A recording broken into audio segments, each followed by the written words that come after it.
Glaxo is original, Pantaloon is zero. Why? Because Pantaloon refused to give the balance sheets to her and Glaxo gave the balance sheets. That's the only reason. Now, Rajeev is going to take you through how to be really read an annual report.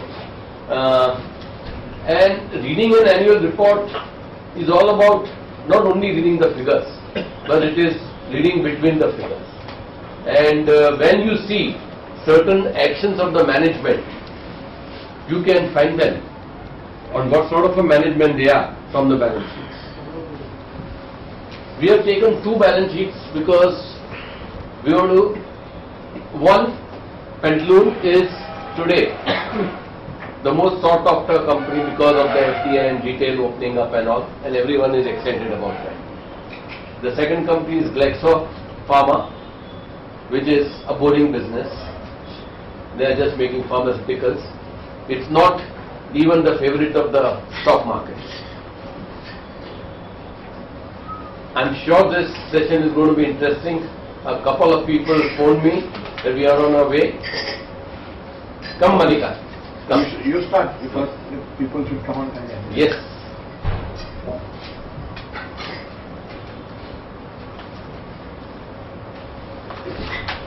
We just give her a couple of this balance sheet. नहीं आ रहे हैं यहाँ पर.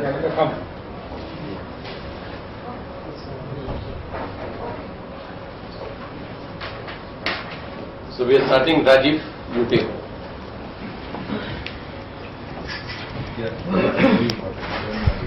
You can go through the balance sheets, but even the figures are over here. Okay. So we can leave this. Use notes. But this will give you an idea, a better idea. But on the PDF, it shows certain pages. You can take this home. Glaxo will send you, will get you good money in first day also.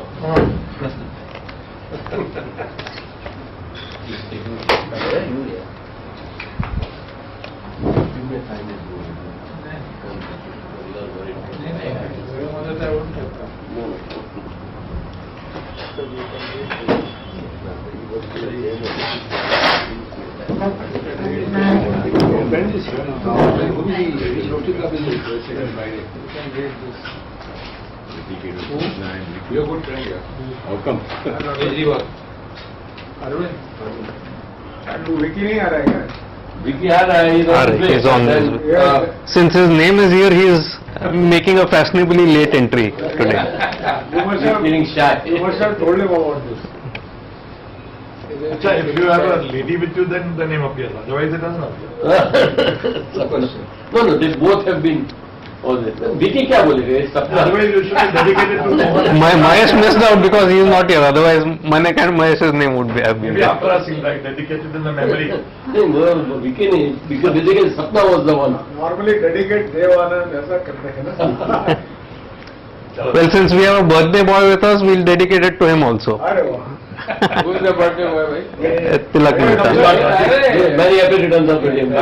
तिलक वो काम करके छोड़ तू cake वेक लेके आ. जाऊँ? हाँ जा. ये प्रेजेंटेशन क्या है? सपना विकी क्या लेंगे? See, the reason why these two names are here is we had a conversation last session, at the end of the last session. Vicky said that you have been repeating the key points so often that it's now drilled in our heads. So, go for debt-free companies, go for high return on equity businesses, go for businesses with pricing power and entry barriers, and so on and so forth. But what do we actually do when we look at an annual report? How do we actually go about analyzing a company? So that's where this idea came, that and he made a statement at the end of it that we get annual reports and usually we just chuck them into the bin or put it for recycling. We don't really open them and read it. And when I reflected on it, I felt that that would be the case with many investors, many people who have bought shares but who don't give enough importance to reading the statements that come to them. So today we'll try and look at the process of understanding balance sheets and annual reports.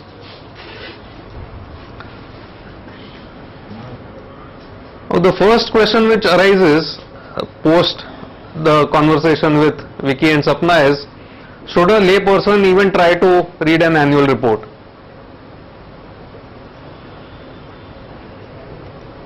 If you don't want to read annual reports, then there's only one way out. You give your money to either some professional managers. Come Vicky, you missed the first slide. Because you're late. It's dedicated to you and Sapna. This is so flattering. Flattering है क्या opposite है तेरे को end में film बन गया. So if an investor does not want to read an annual report, then the simple way out is hire a professional investment manager. So put your money in a mutual fund, give it to a portfolio manager, put it in an index fund, do whatever. But if you are not going to read, if you are not going to spend the time and effort to analyze what you buy or what you have already bought, then it's pointless trying to invest in individual stocks.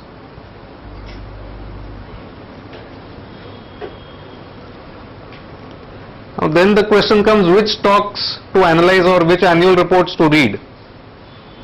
So in the market there are about 6,000 odd companies. Now unless you are Superman and unless you are Rajnikant, who can prepare for a medical examination by just flipping through books in maybe half an hour or 1 hour, you have to bring about some focus. You cannot, as an amateur investor, hope to analyze 6,000 companies. Even a professional researcher cannot hope to track 6,000 companies. I will lay down a rough rule of thumb. Per company which is figuring in your portfolio, I think in a year you should spend 3 hours understanding it. That is roughly the amount of time you will require. So if you have 20 companies, in a year budget for 60 hours.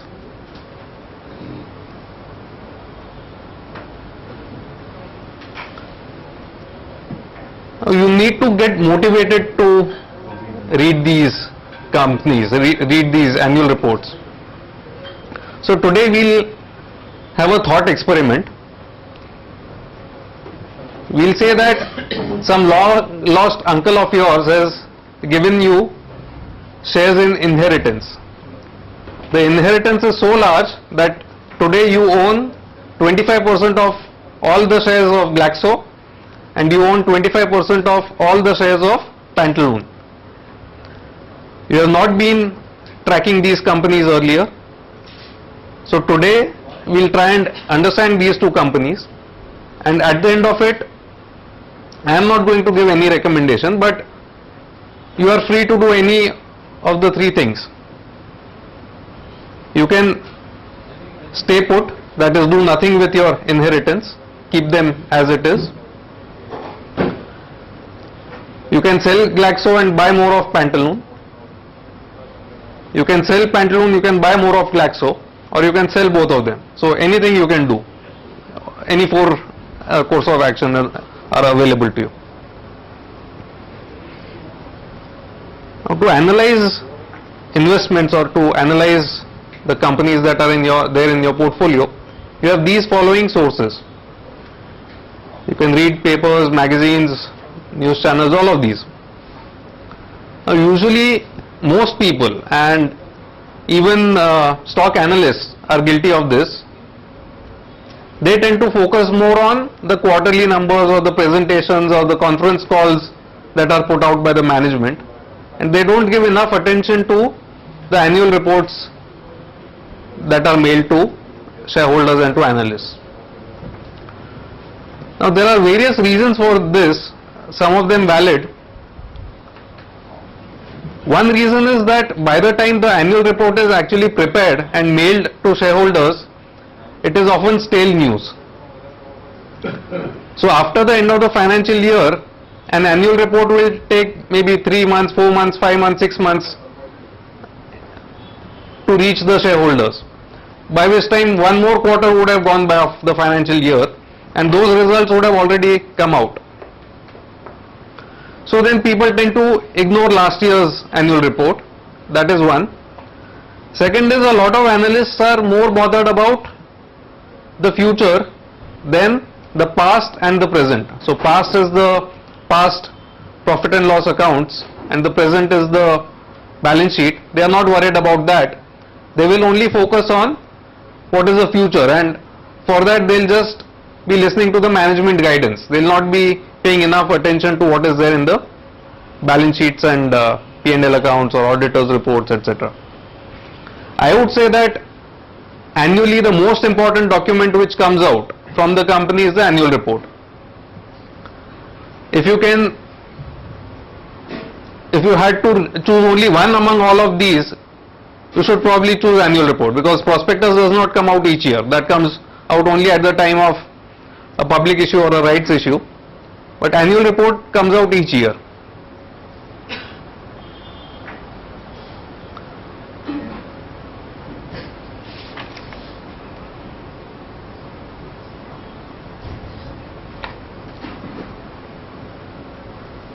So first we'll look at what are the sections of an annual report before we actually dive into it, before we start looking at Glaxo's annual report. When you open the annual report, somewhere in most annual reports there will be a section on history. So you will have past financials, 10-year history and so on and so forth. You will have something called a notice. This is not part of the set that you have been given, but otherwise you have these 2 pages which fall out of the annual report usually. Notice is hereby given that blah blah. This is there.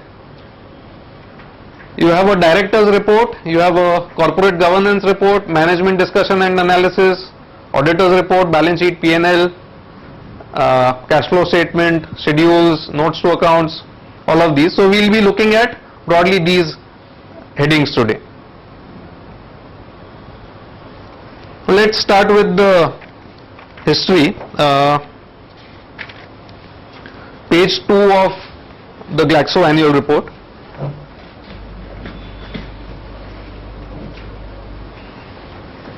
I've put it up on the screen also, so if you don't have a copy, don't worry. That's it.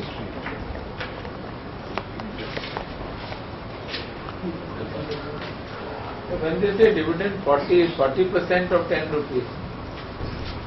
This is, no, this is 40 rupees. 40 rupees. Let us wait and listen. Speak this and then there are some.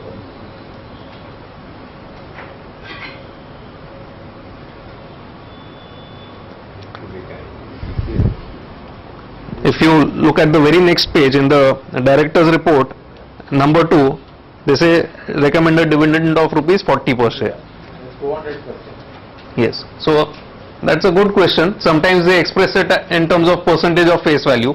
Sometimes they give you the absolute rupee amount. So you need to convert for that. If you would just like to note on the top of the page the share prices in each of the years. So on 31st December 2001, so above the 2001, if you can just put 288. It's not mentioned here. You will have to note down if you want to track that. 288 was share price in 2001. 2001 was 288.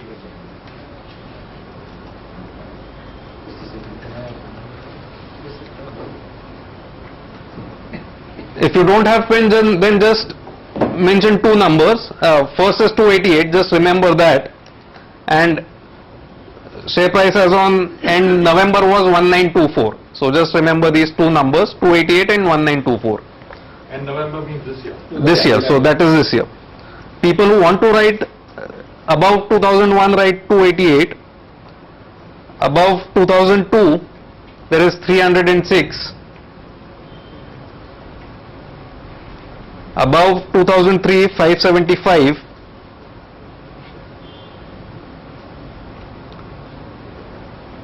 Above 2004, 769. 2005 1120, 2006 1164. Blue pens. No problem.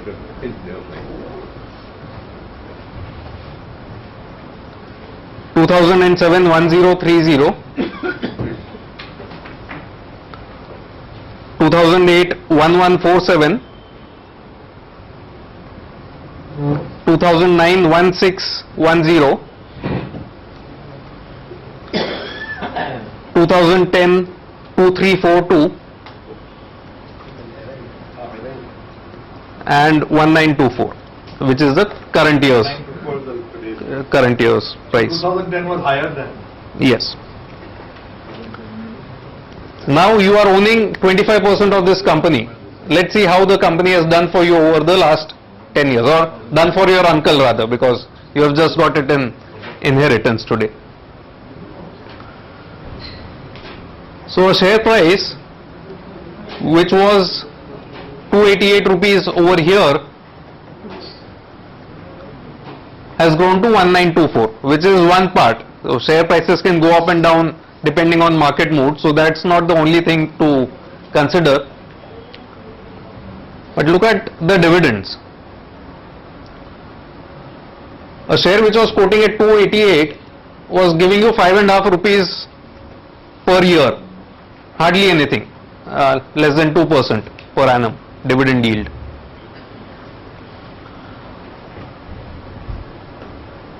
Five and a half, 7, 10, 24, 28, 31, 36, 40, 30, 40. So something which was giving you 288, something which cost you 288 in 2001 is today giving you 40 rupees a share. So something around 13-14% tax-free dividend. So what you sacrificed initially in terms of getting into a low yielding asset has caught up in the later years and hopefully will do better in the future years.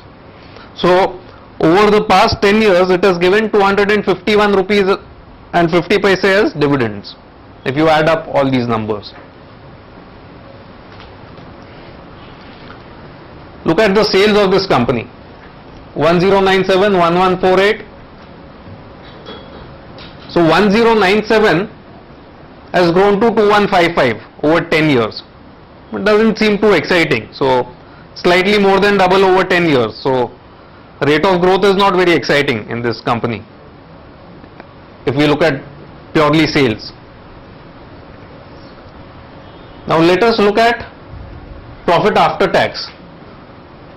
75 crores, 32 lakhs has grown to 581 crores. Now this is a good growth.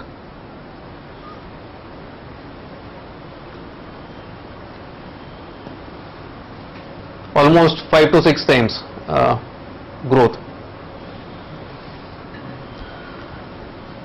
8 times. Yeah. Compare this number, very interesting over here. Compare this with the net fixed assets of the company. The fixed assets of the company were 137 crores over here, and we ended with 117 crores last year.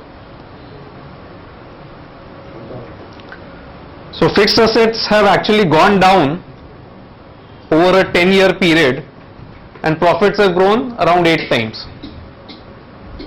Dividends have grown from 5.5 to 40 in this period.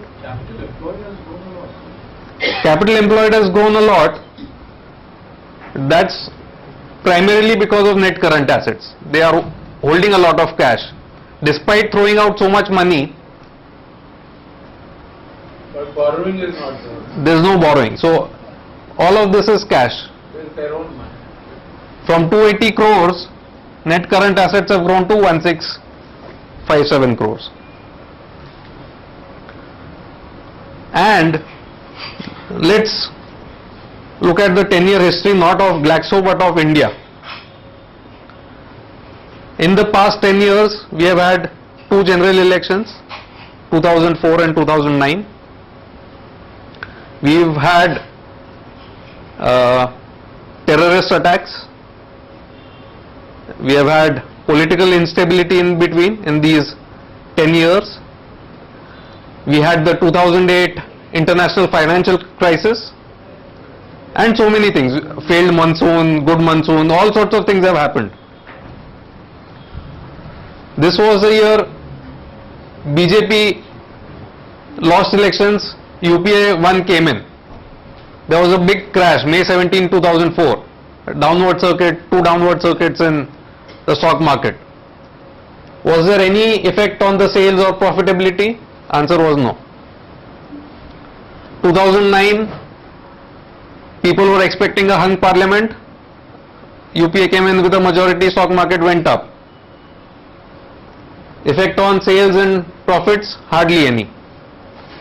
This was a year of financial crisis. Lehman Brothers went bankrupt and all of that. Sales, did they fall down? No, they actually went up. Profit after tax went up.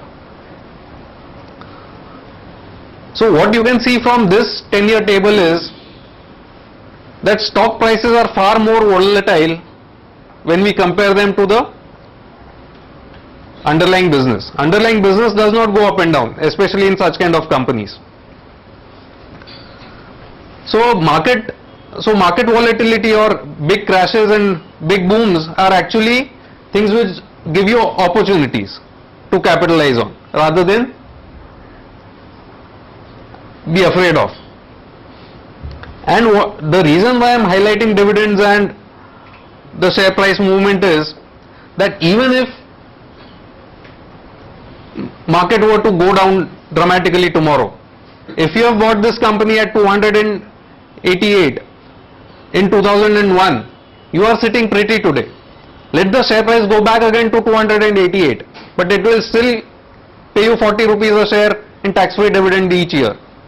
So if you have bought it at the right price, if you have bought the right company with the right business characteristics, management, etc., and held on for the longer term, then you are not so worried about the ups and downs of the market. So market price has fallen from 2342 last year to 1924 today. But that's the way things will keep happening in the stock exchange. One need not be unduly perturbed. Let's move on.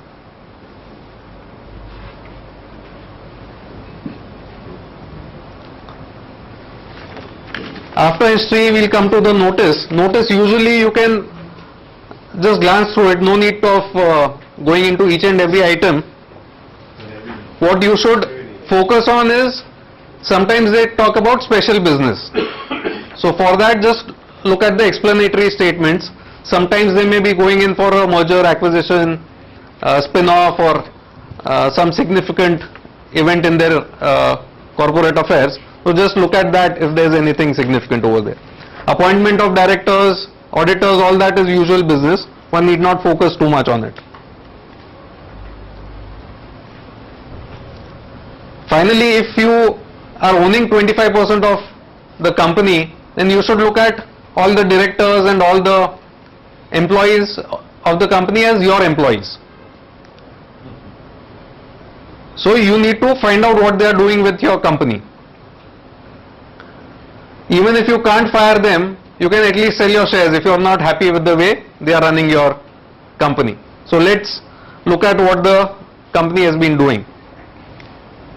We'll start with the director's report. This is on page 3.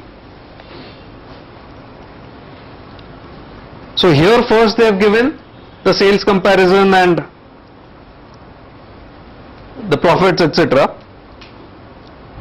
I have kept on harping about free cash flow, and it should not be something which is consuming capital. So let's look at what they are doing with the capital.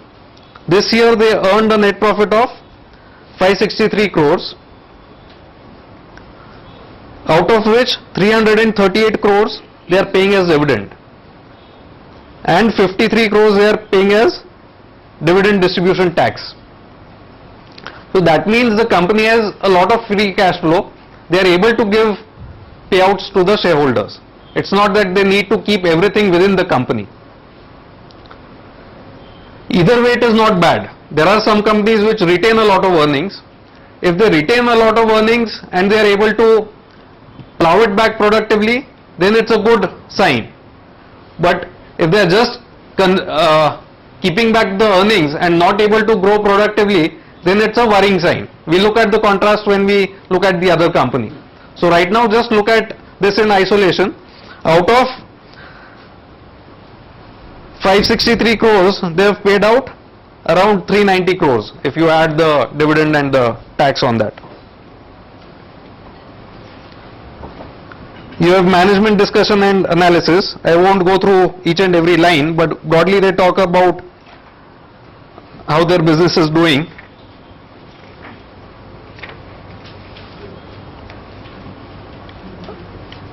Since you will be having the annual report, you can read it at leisure if you are interested. I'll go to page 12 straight away.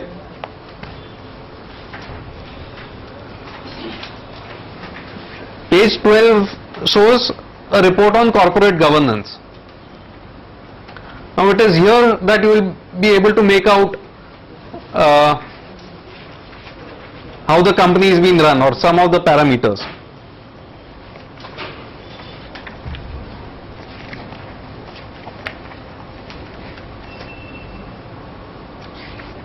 If you just hold on for a bit, if you go to page number 1,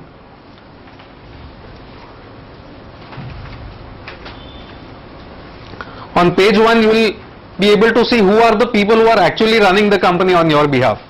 So if you look at Glaxo, you have DS Parekh, which is Deepak Parekh, who is the chairman of the company.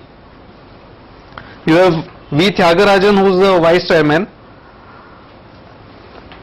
HB Joshipura, who is the managing director, and there are other executives. So we'll look at the track record of these people when we look at the report on corporate governance.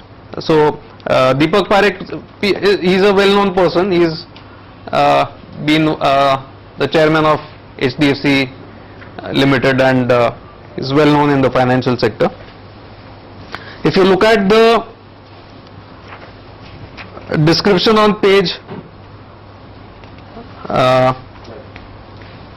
and 13 and 14, you will figure out that V. Tyagarajan, who's the vice chairman, has been a career Glaxo person. So he is a person who was with Glaxo all throughout and then retired from Glaxo, and now he is the vice chairman. Mr. Joshipura is again a professional who's been appointed the managing director of the company. All these things in isolation won't make sense to you. This will be interesting when we start making comparisons.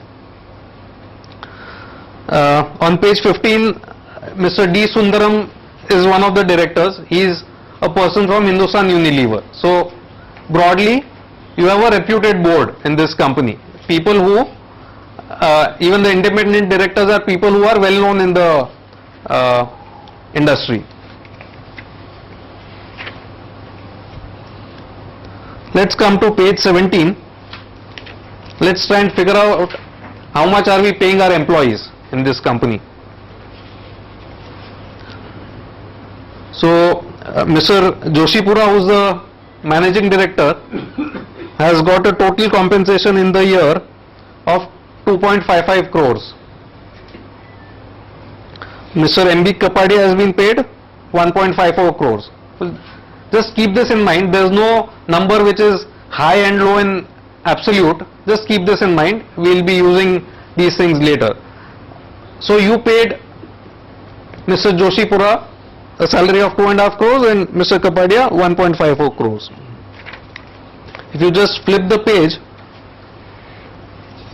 Mr.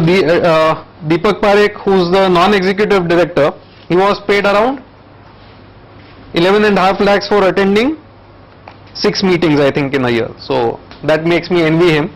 I hope someone appoints me on some board and pays me 2 lakh for attending each meet. But anyway, he's a stalwart and deserves such a remuneration. He's got commission also. No? Sitting fee is 4.5 and commission. Yeah, so total 11.5. So roughly 2 lakhs a meeting. and others have got roughly 1 lakh a meet. So other non-executive In case directors. we missed this point later. These chairmen, they get commissions? Each company has their own policy. So if you look at companies like Larsen and Tobro and all, then these are hefty commissions. Some of them even get stock options and all of that. So each company is different. So This is more like an honorary chairman, he's not an executive. yes, he is a non-executive director. So broadly, we have seen how much we are paying our employees in the company. We get to know about the general body meeting which was held last year and which is going to be held this year. Let's flip the pages and get to the main part of the annual report. Once 25. 24, 25, yeah. Once upon a time it was very important to see who the auditors are.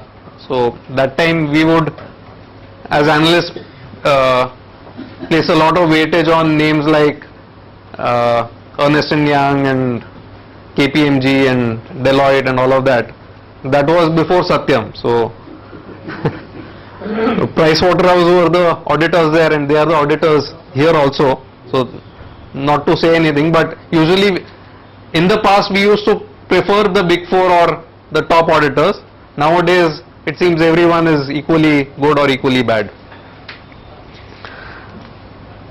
In the auditor's report, there is a standard format which if you read 2 or 3 annual reports, you will come to know that the points are usually the same.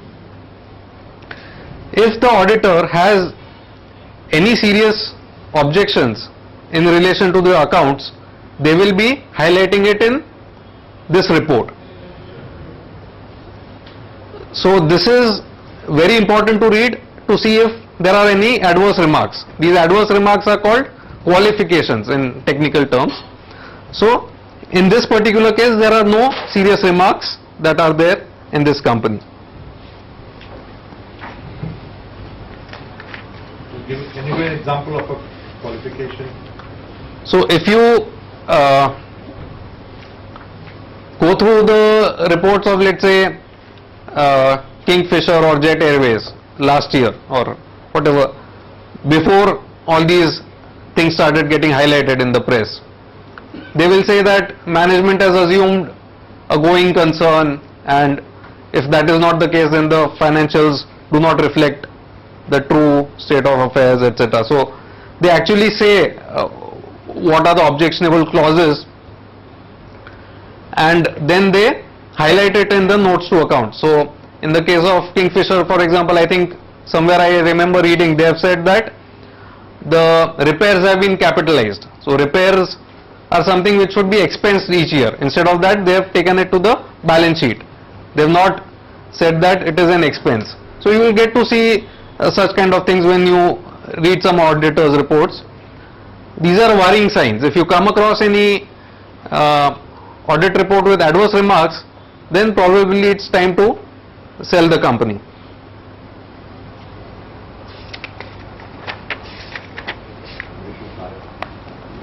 Somebody should buy it. That is the strange thing and interesting thing about the markets. After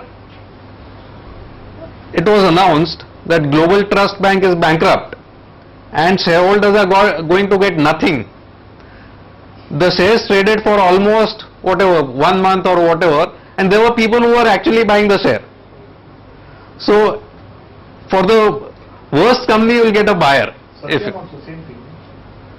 Satyam, there was a hope that someone will bail out. So there was a fraud which was announced, but the company was not liquidated. In the case of Global Trust Bank, it was said that all assets, liabilities transferred to Oriental Bank of Commerce, shareholders get nothing. After that, people kept on buying the shares.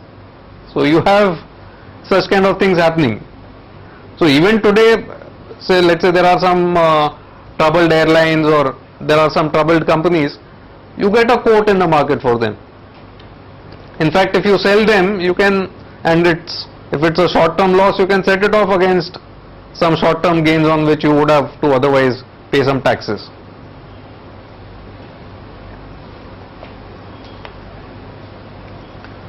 Now we have, if we go to page 28, the balance sheet. We've always been saying buy companies with very little borrowing or with low debt. So here you have shareholders funds of 1930 crores and you have unsecured loans of 5 crores. So 5 crores is hardly anything, it's insignificant in the scheme of things. Also you have cash and bank balances of 1948 crores. So obviously this is a cash rich company. There is, on a net basis there is zero debt in this company.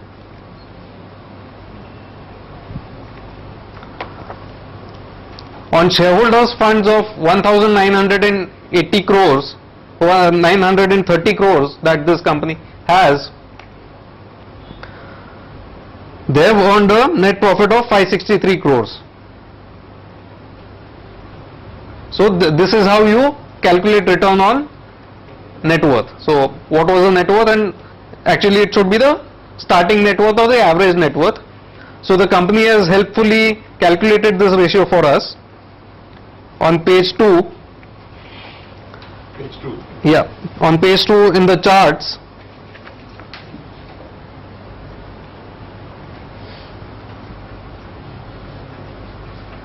Here they have said return on net worth. So return on net worth they have indicated 31.5% over here. So this is again something we have been continuously harping on. Buy companies with a high return on net worth. What is a good figure?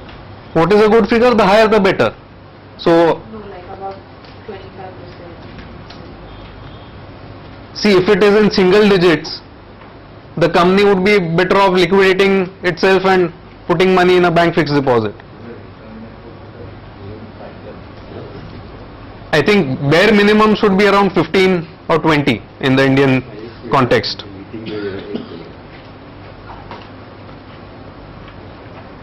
Bare minimum is how much? 15 or 20. So if it's a utility kind of business or power generating thing or something, 15 may be acceptable, but otherwise I would say 20 is better. Also this return number is subdued because of a lot of idle cash on its balance sheet. If that cash were to be used for acquisitions or for share buybacks, then this number could shoot up dramatically. Why would a company having so much of cash on hand not really invest in short-term bank deposits or? It would be in bank deposits. It would be in bank deposits. It would be. some interest. Yes. But if the bank is paying them 9% and if their other business is generating, let's say 50%, then when they average it out they'll get 31% because cash will not generate as much return as their underlying business. That will bring down the overall. So another way of looking at it is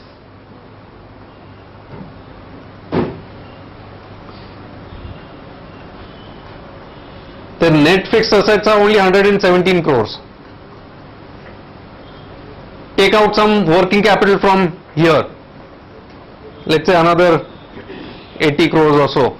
So on 200 crores worth of core business investments, they are earning a profit of 563 crores. So actual return on their business is about 200%. The rest is just idle cash which is earning them interest. So this cash, usually what happens is it is returned to shareholders by way of special dividend or share buybacks, or they may make acquisitions. They may acquire some brands or manufacturing facilities, etc., which will give them a sudden step up in growth. So this is always a positive sign.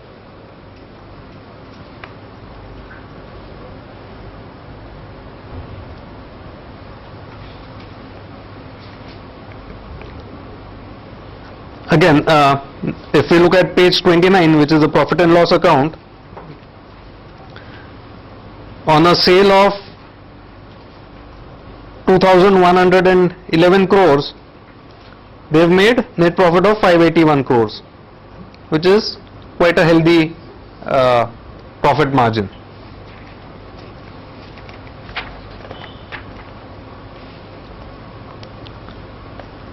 Let's look at page 30, which is the cash flow statement.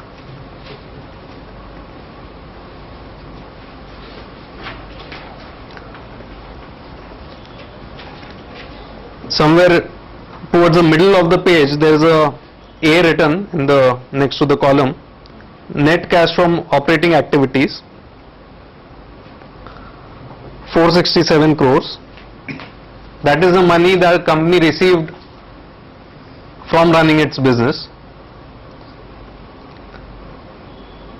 Cash flow from investing activities, which is B, which is around 102 crores. This is the interest, dividend, sale of fixed assets, etc. And C, cash used in financing activities, which is they paid out dividend, they paid out interest, etc., which was 294 crores, and the residual went to increase their cash and bank balances, which is A plus B plus C. So their funds went up by 275 crores for the year. So this is how the cash was used. I'll take a break here from Glaxo. Let's look at the other annual report that we have so that we get a sense of comparison.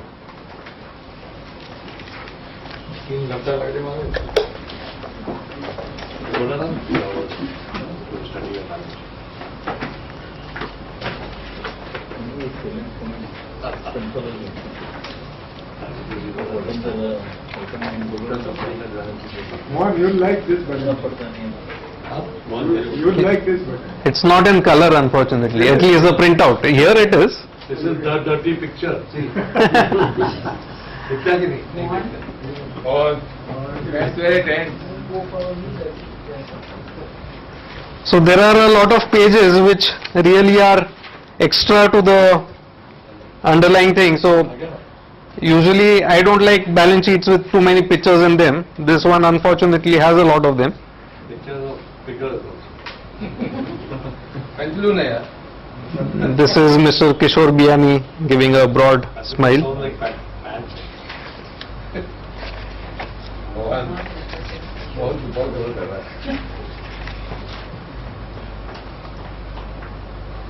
This page you want us to go to. This is page number 8.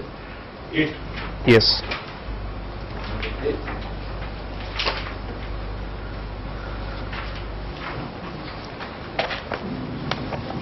See, some companies have a standard format in which they present their numbers. So one of the things we have seen earlier, Glaxo, they'll usually have the same kind of table year after year after year. The same charts, the same columns, as the numbers keep getting updated. In some companies you have a changing format each year, so then it becomes very difficult to compare them over time or compare them with other companies. So let's be happy with what we have. They've given for 3 years, so probably the company does not have a long enough history. So sales have gone from 7,669 crores to 9,787 crores to 12,200 crores and so on. It was in losses for 2 years, 2009 and 10. In 2011 they have turned around, they have shown a profit. So this is a nascent sector. Initial years there are losses and they have now reported a profit. So that middle column which is EV by DA, that they are showing all the chart, I mean That is before interest, before depreciation.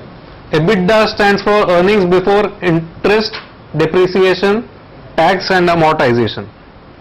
That is not a number that we focus on too much because most of our companies have little depreciation I and want to understand if they have shown a loss, and then those figures are still in the books, so there's no cash loss. Interest is a cash expense. So, tax is a cash expense again. Only depreciation and amortization are non-cash items. Interest and income tax are very much cash expenses. And apart from interest, you have principal repayments also, which are although not expenses but cash outflows. So as compared to Glaxo, this one looks far more exciting. Glaxo turnover doubled over 10 years. Here it is growing at the rate of around 25% each year. Growth in EPS more than double, and so on.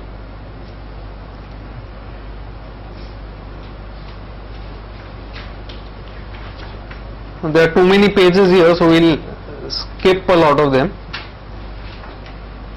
Your screen looks better than this, because it's all black and white. Yes. Okay. Mohan तेरे को जो सीढ़ी किया बाद में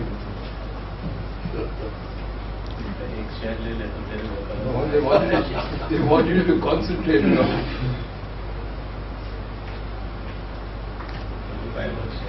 Excel ले go green है, go green email में आएगा go green.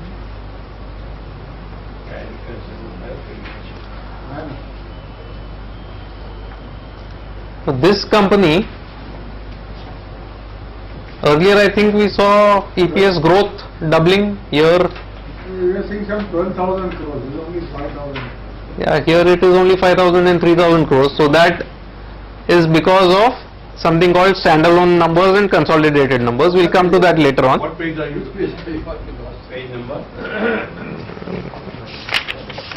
I'll tell you. 27। 27. This is 27.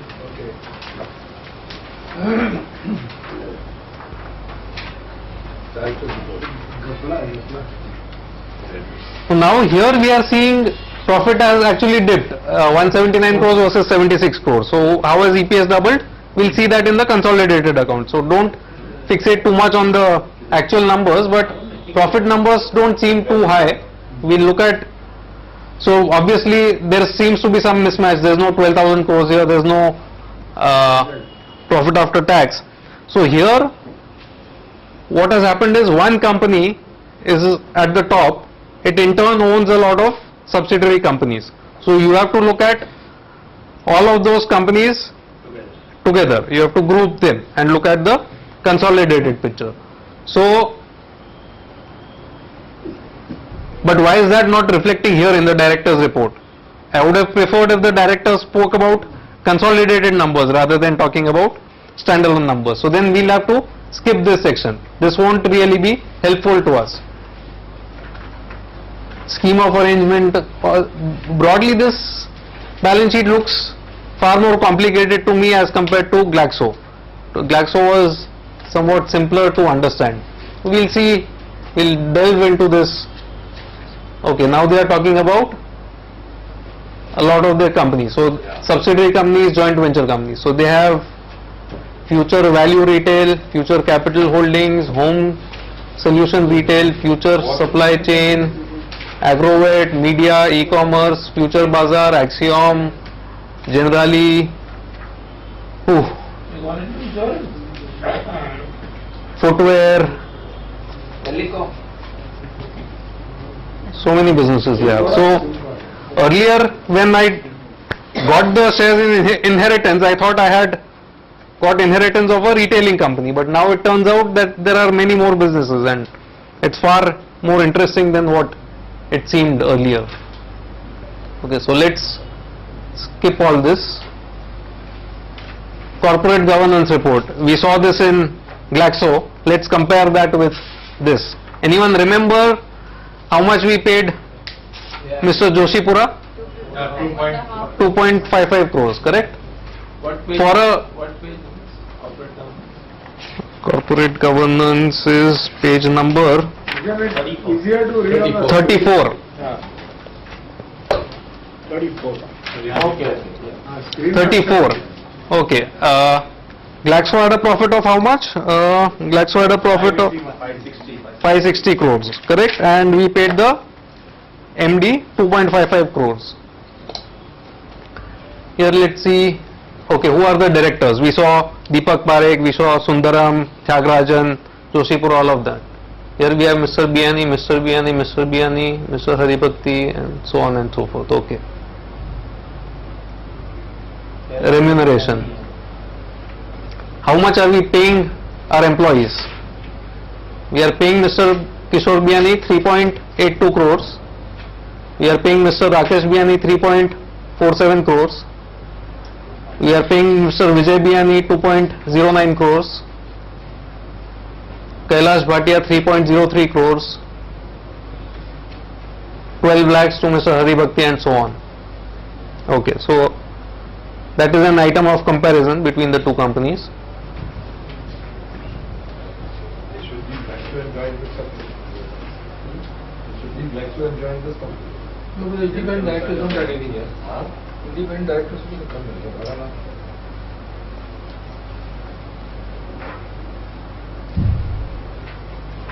Okay, now since we figured out that standalone results don't matter, let's go to the consolidated results.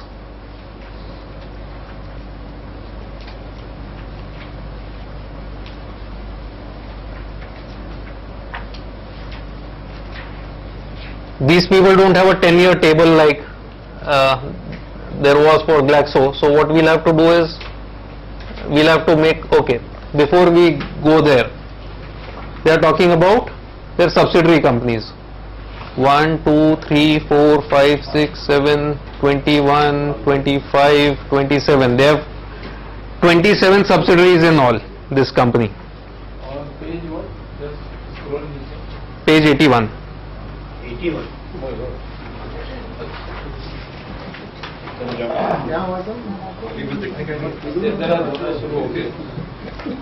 This company has 81 subsidiaries. 27. Sorry, 27 subsidiaries on page 81. Sorry.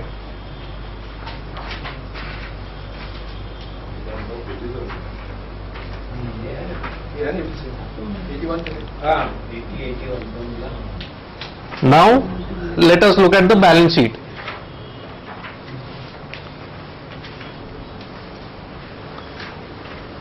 Total shareholders funds in this company 3,141 crores.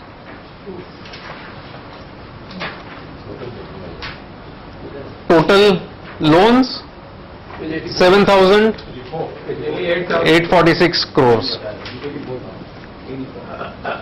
So what is called the debt equity ratio? So debt divided by shareholders funds more than 2 times or 2.5 times. So when we talk about not to look at companies with too much debt, this company seems to be having a lot of debt on its balance sheet. Number 1.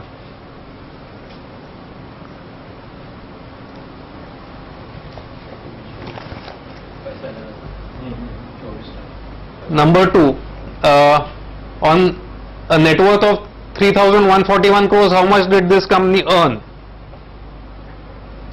When we go to the profit and loss account, next page, 145. it says 141 crores. 141 crores on a balance sheet of 3,000 crores. What is the meaning of minority interest? Why does they use the word? Minority interest is some outsiders own some stake in the subsidiary companies. So subsidiary companies are not 100% owned by them, but let's leave that aside for the time being.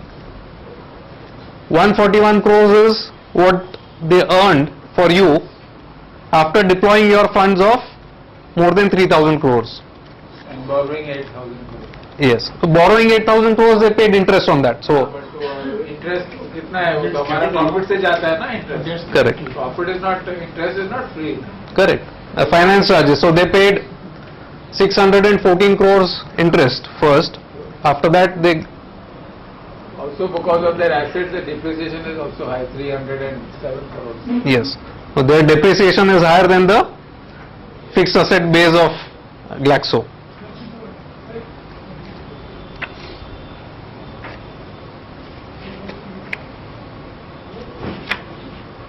I think the question here on this capital thing, in the good old days when capital was very scarce, most of the, particularly the Marwari companies thrived on borrowed capital only.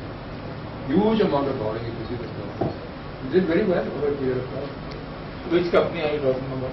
And you take any of the old companies. अरे वो licence राज था जो भी बना वो Hindustan motor is to sale car without wheel जैसे will give you next month अभी गाड़ी को इधर रखो इधर लकड़ी के ऊपर आज सीनेट इन उत्तर पाड़ा वो भी 4 पहिए देता था स्टेफनी 2 महीना वेटिंग पीरियड है स्टेफनी 2 महीना के बाद इधर स्टेफनी पंचर होगा तो टायर वाले को बोलो जीवना देगा कोई टायर अभी 4 पहिया लेके गाड़ी लेके जाओ See, leverage can work both ways.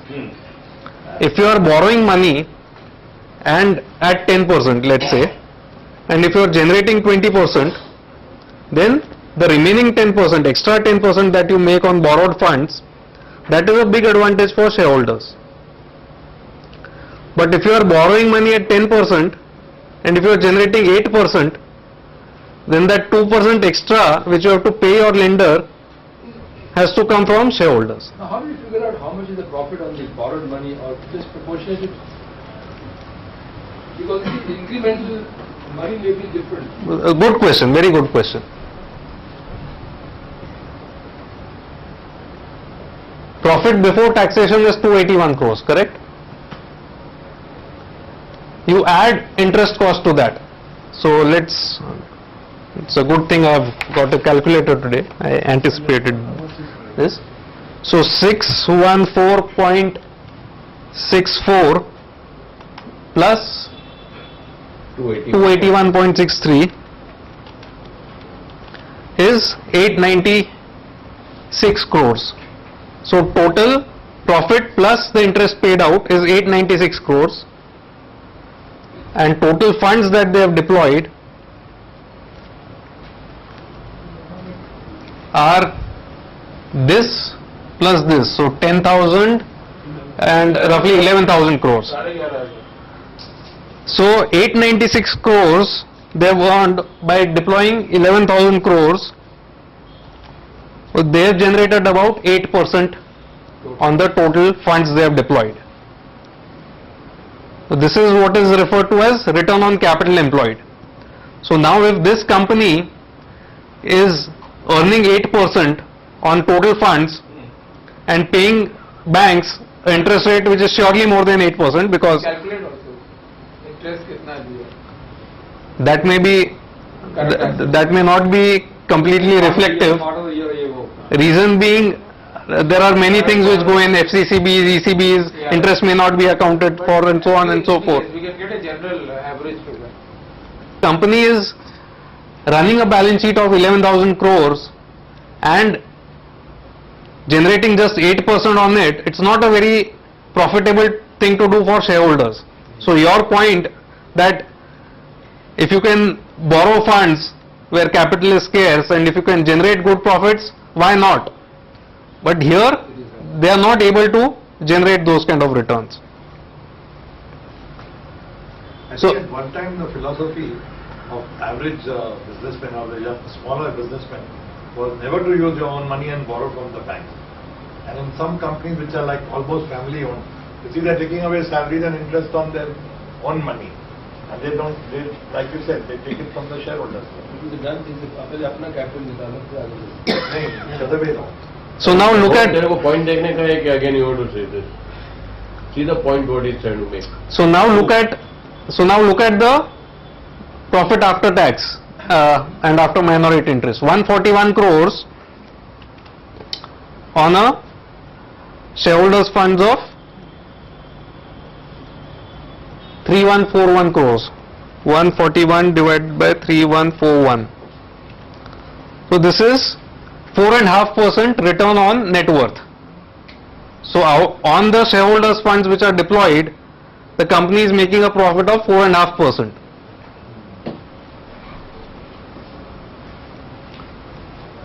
Let's look at the cash flow statement now.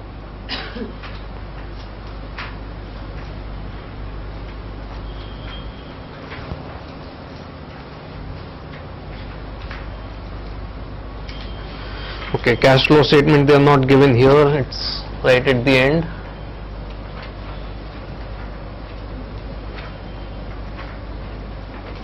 Yeah, it's so complex, I don't want you to read it.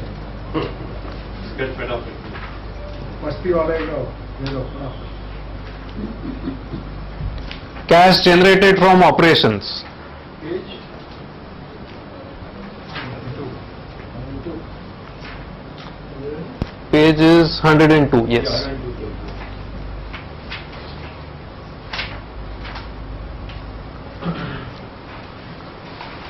Cash generated from operations, almost negative 1000 crores for the year. Negative 993 crores.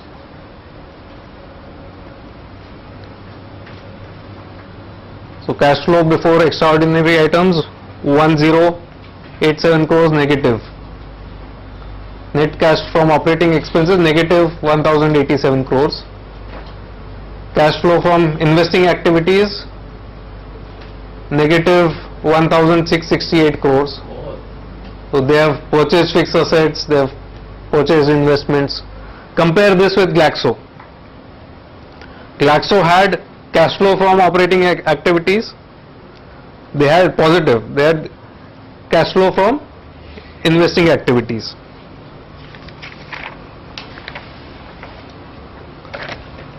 And finally, what they did was they threw out that cash to shareholders, whereas here what they are doing is they are increasing borrowings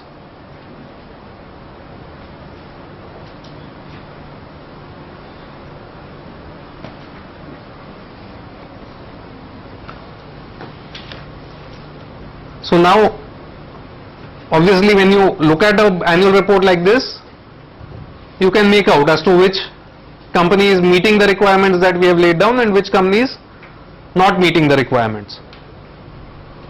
We had said companies with good quality management who are competent in their business and honest. We had said companies which do not employ a lot of debt, companies which generate a high return on capital and high return on net worth, companies with pricing power, companies with predictable businesses. Both are predictable in that sense. Pharma, people will fall ill, they will have medicines. So recession or no recession doesn't matter. Pantaloon also, as far as its core value retailing goes, grocery and other things, more or less recession proof. But we have seen there are so many subsidiaries, so you don't really know which business you are owning. There is insurance, there is finance, there are all these other retailing ventures, food ventures, all of that. So far, so good. I think you have got a broad sense of what I am trying to say here. What's the share price of Pantaloon over the last 3 years? They gave a page, right? They give it. I don't have that They'll give readily. it. They'll give it on some page. I saw it. The prices for the last today. Ashish, I'll need today's Pantaloon share price. If you can just pull it up on BlackBerry. It's there somewhere. They give last 3 years per prices also. He is going to buy, that's what we are seeing. So these are I'm just curious, what defines the share price of Pantaloon being 180? It was down 10%. Pantaloon.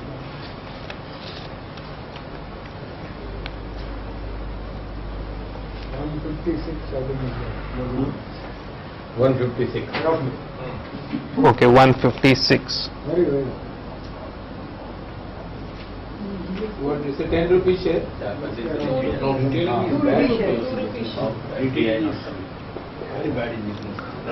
So now we have come up to this stage. We have broadly looked at the two annual reports. Now we go further from here. Do we have the time? Yeah. Or actually, I have budgeted for a second session if we want to. How much time do you need? I have See, 1, what is telling 2, us 3 there is and no 4.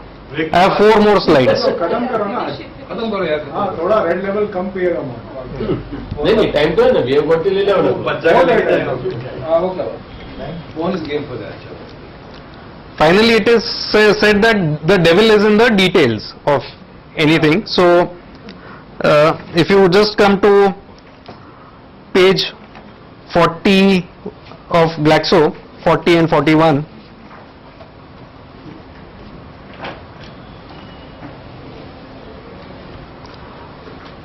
So, in any company, you will have things called notes to accounts. Here you will have a broader understanding of what is happening. So here you will have details of all litigations that are happening, contingent liabilities, tax demands and all of that. This is part and parcel of any business. What you should look out for here is, it should not be something exceptional. So if a company is having total shareholders funds of, let's say 100 crores and they have a tax liability of 5,000 crores which they have not provided for, then obviously there is something missing. But if for a company like Glaxo, if there is a tax demand of 5 crores and 10 crores and all that, that is part and parcel of the business. So this is something which will enhance your understanding of the accounts that are there. You should read it in any annual report, be it Glaxo or Pantaloon.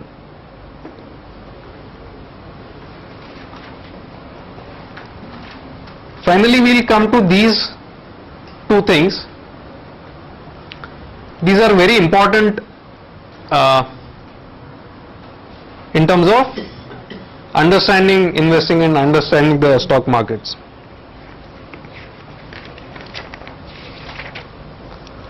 If you can just go to page 2 of Glaxo.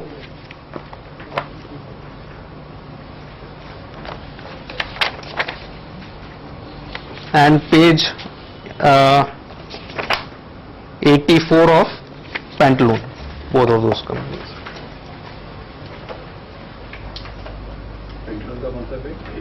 84.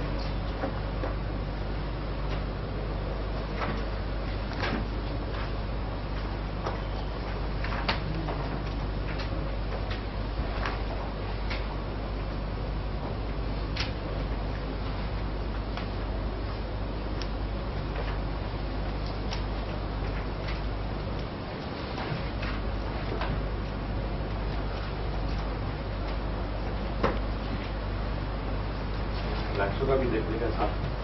Yes. दोनों लिया. If you have not located it, don't worry. I'll just highlight it over here. Look at the equity capital of Glaxo. 75 crores, roughly 74 and a half crores, 74 half, 74 half.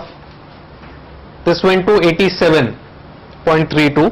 Why did it go to 87.32? They've given a note below. Burroughs Wellcome India merged with the company from 1/1/2004. So somewhere here there was a merger of two companies. That's why the equity capital went up by a bit over here. Note 2, the company has bought back and extinguished so many shares, 26 lakh odd shares during 2005. So 87.32 came down to 84.7, and since then equity share capital has been constant. What I am trying to point out here is that when the net profit went up from 44 crores to 563 crores over 10 years, they have done it without raising capital. They have not issued more shares. What happens is many people fixate on the net profit growth. Even the media, normal Business Standard or Economic Times will show GVK profit went up 30%, GMR profit went up 50%, Lanco profit went up 80%, Pantaloon profit went up 100%, or all these numbers. They don't talk about capital raising at all. Now if the equity capital is increasing on a per share basis, you may not see that kind of EPS growth which you are seeing in the headline numbers. So that is also something which you need to focus on. So we have seen Glaxo, the equity capital is constant for many years here. But Glaxo has something very fantastic on the bottom left-hand corner of this page. Return on net worth.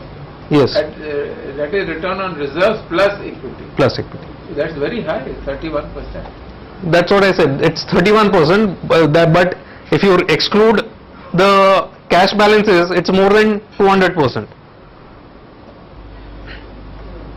Pantaloon will be nothing, 8 or 10%. If you Pantaloon is 4.5%. We calculate. This is Pantaloon. Last year equity was 110 crores. It went up to 181 crores. So almost 60% increase in equity base. So just looking at profits will not help. Your equity base is also going up. So that means earnings per share will go down? Yeah, obviously. You made 141 crores on net worth of 3,000 crores. Yes. It's hardly anything. Now, So profits almost doubled over here, or more than doubled. Here 67 crores to 141 crores, but the EPS growth will lag the profit growth because equity went up quite a bit. So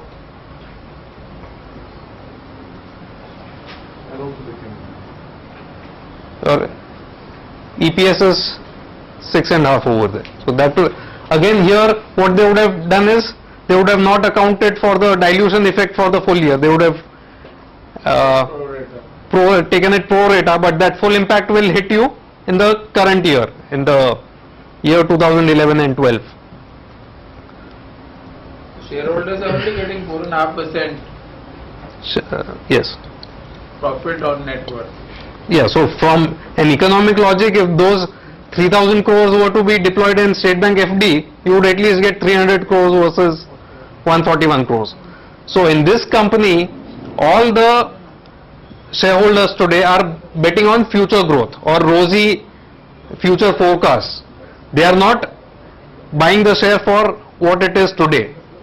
Whereas the other company, it's based on the current fundamentals. Is it Rosy or Rosy Pelicans? Here. Question. Now there are these two concepts which are very interesting: market capitalization and enterprise value. I'll leave aside the stocks and companies for the time being, explain it in simple terms to you.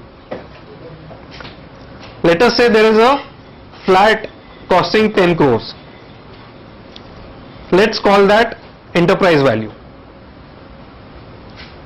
The market price of the flat is 10 crores, which is equivalent to a enterprise value of a company. If I put in my 3 crores down payment, that is my market cap. And if I borrow 7 crores from the bank, 3 plus 10, I am able to buy the flat. So to arrive at the enterprise value, you take the market cap plus you add the loans which are outstanding for the company and you get the enterprise value.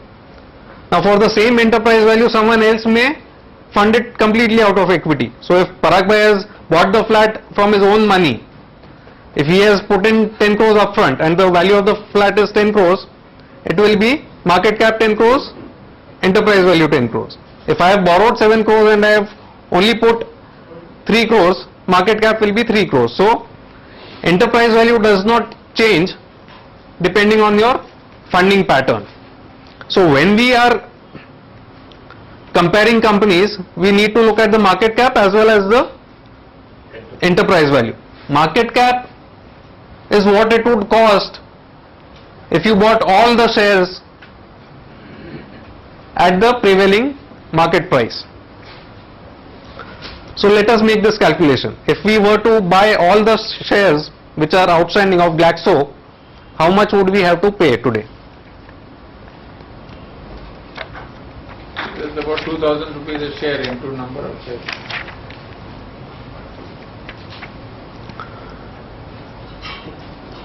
So it has roughly 8.47 crore shares. 8.47 into 1924. So you would have to pay 16,000 crores,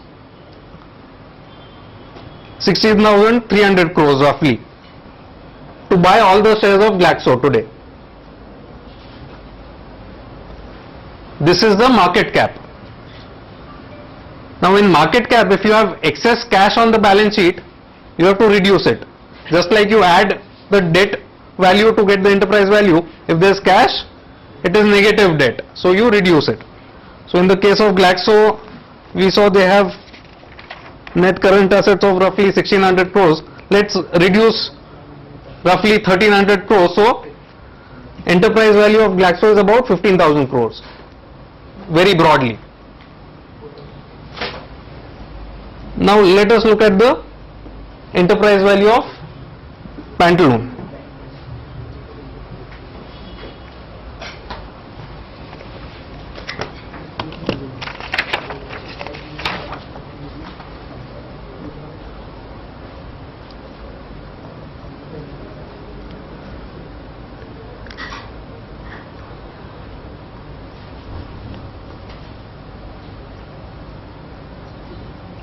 Pantaloon unfortunately has some 5 classes of different classes of shares. We'll just try and figure out.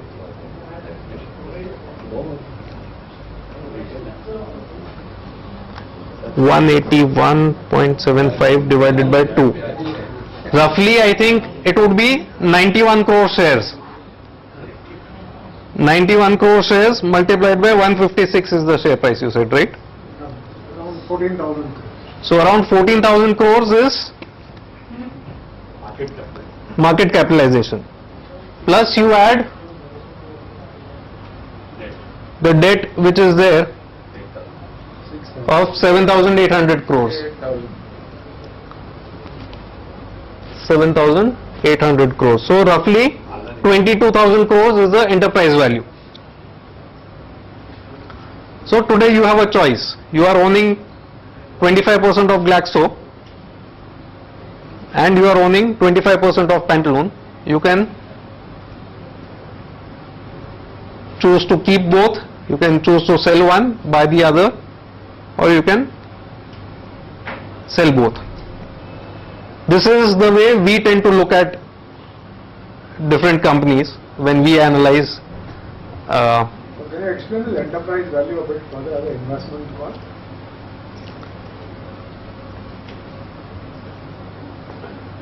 A flat costs 10 crores. This is Glaxo and Pantaloon. No, I'll explain that. See, a flat costs 10 crores. If you have 10 crores, you pay the money upfront, you get possession of the flat, you can enjoy it as you please. If you have only 3 crores, you have to borrow 7 crores.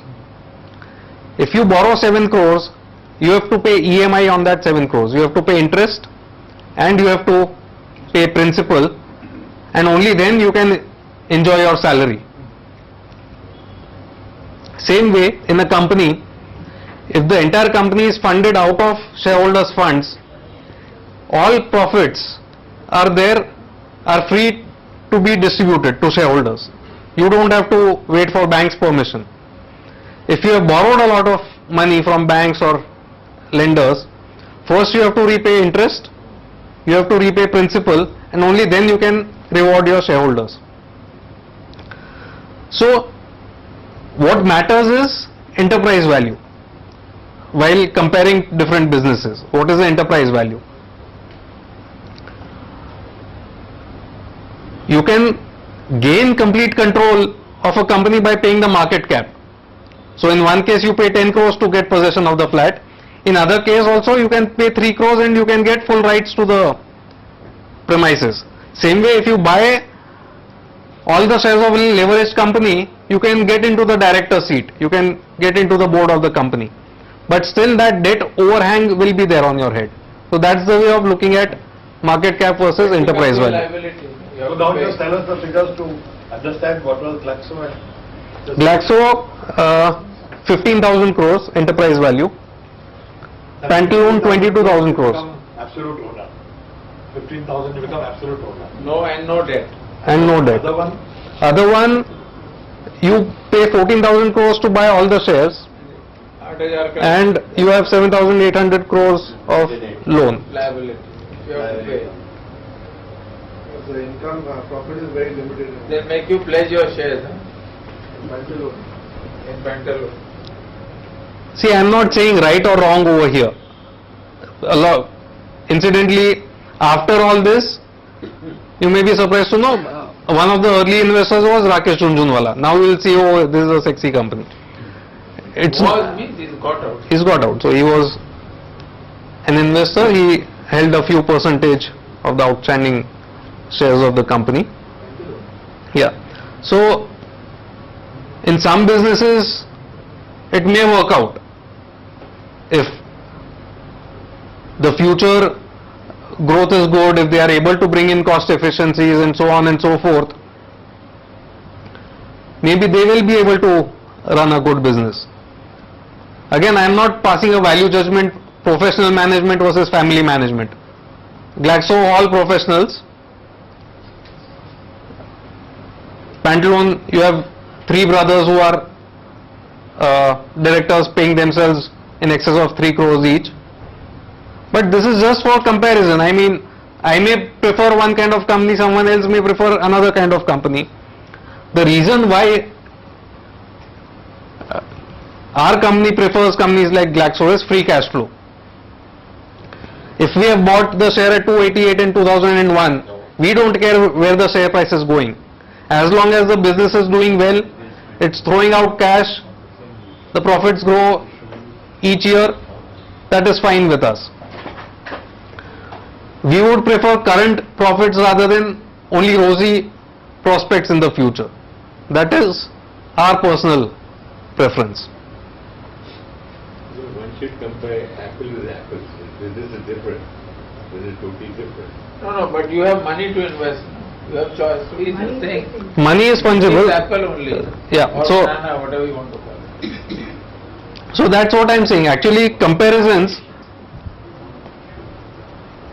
what you are referring to is companies in the same sector. So Glaxo compared with Novartis, compared with Pfizer, compared with anybody else. That makes sense. That's a very valid point. Glaxo itself you can compare over the years. How was it in 2001, 2005, 2011? You can compare companies across different sectors. You can compare Glaxo with Pantaloon, with State Bank of India, with whatever else, BHEL, Container Corporation and so on and so forth. And also you can compare across countries, because finally what Kishan Khanna is saying is, ultimately money is fungible. You have a choice whether you want to buy Glaxo or you want to buy Container Corporation or BHEL or L&T. So ultimately it's your money. So that's why all these comparisons make sense.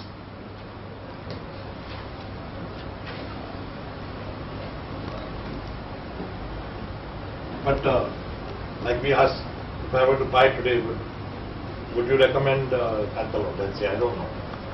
See, today I have taken these, today we don't own either of these two companies, we don't have any recommendation on any of these two companies. I am not recommending a buy on Glaxo or Pantaloon, I am not recommending a sell on Glaxo or Pantaloon. I have just taken two random annual reports to illustrate all these points, to illustrate market cap, enterprise value, return on. You know, telling you to recommend to us, I think, suppose you were in my place, would you go and buy Pantaloon? It does not fall into my criteria. So when I have been harping on buy low debt companies, companies with high return on capital, return on equity, all of that. So it doesn't meet those criteria. See, there are many finer nuances in this, and the limitation is that this is not a MBA finance course, or I am not going to give you homework assignments or run a class on ratio analysis and forensic accounting and all of that.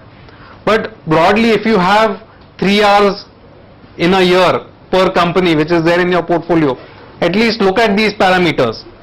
Before throwing it into the bin, just open the pages and look at all of these, and you won't be able to understand all annual reports. Some companies are way too complex.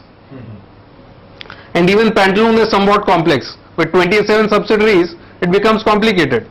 So, if you are going to invest in individual companies, buy simple companies, where you can, in a few pages, understand what is going on with the company.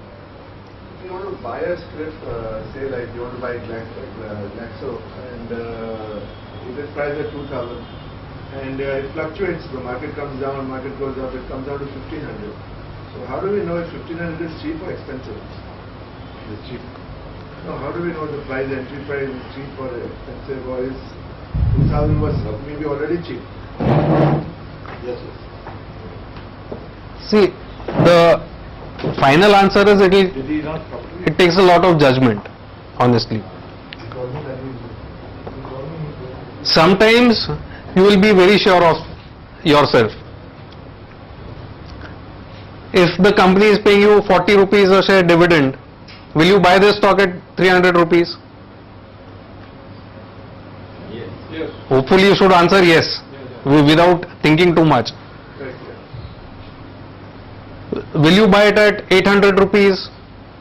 Dividend yield is 5%, which is above average. You look at the price to sales, price to earnings multiple, etc. and so on. See, ultimately there is only one formula, which is people call the discounted cash flow method.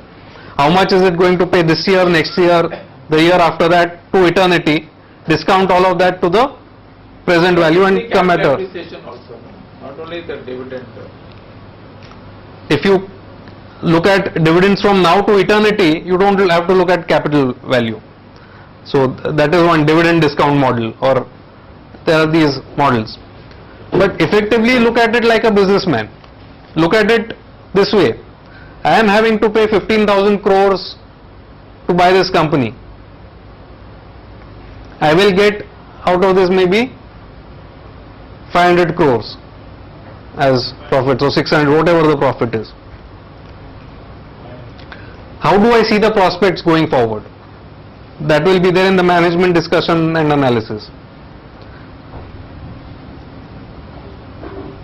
If I am paying 15,000 crores, can it earn 3,000 crores after a few years? Maybe 5 years from now, 10 years from now. If the answer is yes, it will be generating 20% on the price that you are paying right now. If no, if it is going to earn only 500 crores to eternity, then you are paying an excessive price. Because bank will give you 1,500 crores on 15,000 crores. Roughly a 10 price earning ratio or a 10% return on your market cap is what would be a zero growth company, going by current interest rates of 10%. If you are paying more than 10 times price earning multiple, or if you are getting into a lower return today, then you are hoping that the sales and profits will grow in the future.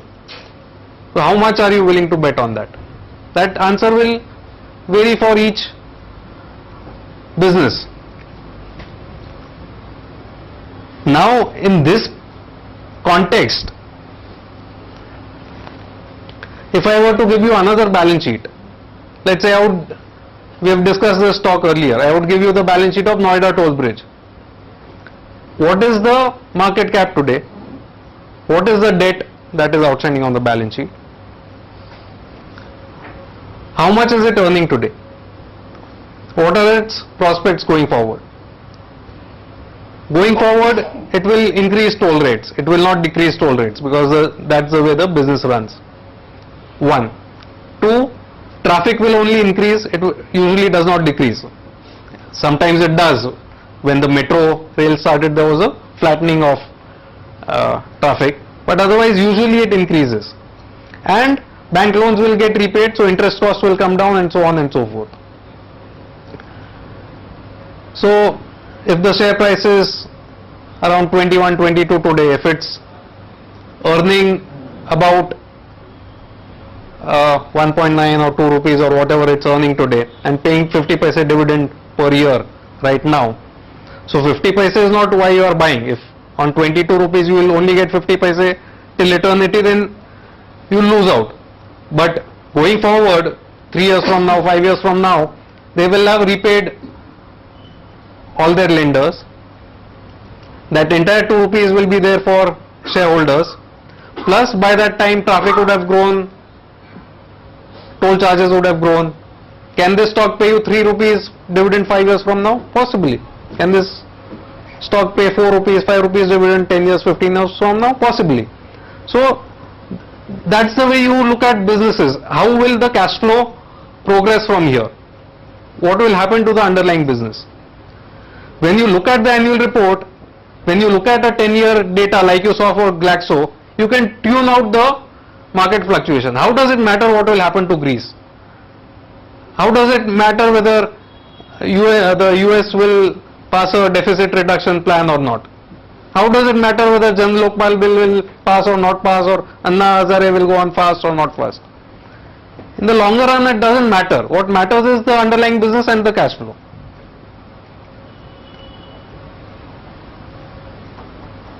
Any more questions? Good. Thank you, Rajeev. Very good. Fantastic presentation. We will talk more. Now, if we continue now, we will get beaten up. Mohan is very kind today. मेरे FIR में संपर्क करना मैं बोल देता हूँ. You give me. I know that you don't give me. You will be having more.